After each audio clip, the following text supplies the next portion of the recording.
মদিনার বাজার দিয়ে নবীজি যাচ্ছেন, নবীজির একটা ওট পছন্দ হয়েছে। তো নবী ওটের মালিকের কাছে গিয়ে জিজ্ঞেস করলেন, ভাইয়া এই ওটটার দাম কত?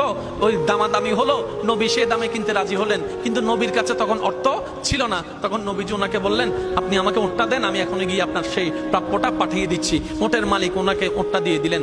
আশেপাশে যারা ওটের মালিক ছিল সবাই জিজ্ঞেস করতেছে, এই পাগলা, তুমি কি যাকে ওট দিয়েছো তাকে চিনো? বলে যে না। নাম জানো? বলে যে না।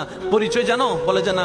ঠিকানা জানো? না। তো তুমি যে ওটটা দিয়ে দিলা, উনি যদি ওটার টাকাটা না ফাটায় তখন তো তুমি লসের মধ্যে চলে যাবা। সে ওটের মালিক বলে, এত সুন্দর নুরানি চেহারাওয়ালা কখনো বাটপার হতে পারে না, কখনো চিটার হতে পারে না, কখনো মৃত্যুক হতে পারে না।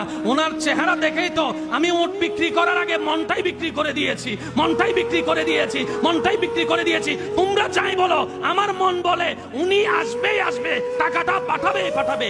এই কথা বলতে না বলতে কিছুক্ষণ পরে নবীজির একজন সাহাবা এসে বলছেন, একটু আগে একজন ওট নিয়ে গিয়েছেন কাছ থেকে, ওটের মালিকটাকে একটু দেখতে চাই। উনি বলেন যে আমার থেকে। তো উনি বললেন, আমাদের নবী আপনার থেকে ওটটা নিয়ে গিয়েছেন, ধরেন ওটের টাকাটাও দিয়েছেন, আপনাদের খাবার জন্য কিছু খেজুরও হাদিয়া পাঠিয়েছেন, খেজুরও হাদিয়া পাঠিয়েছেন। ওই ওটের মালিক বলে, ভাইয়া টাকাটাও রাখেন, খেজুরটাও রাখেন, আগে আমাকে ওনার কাছে নিয়ে যান। আমি ওট বিক্রি করি নাই, আমার দিলটাই বিক্রি করে দিয়েছি।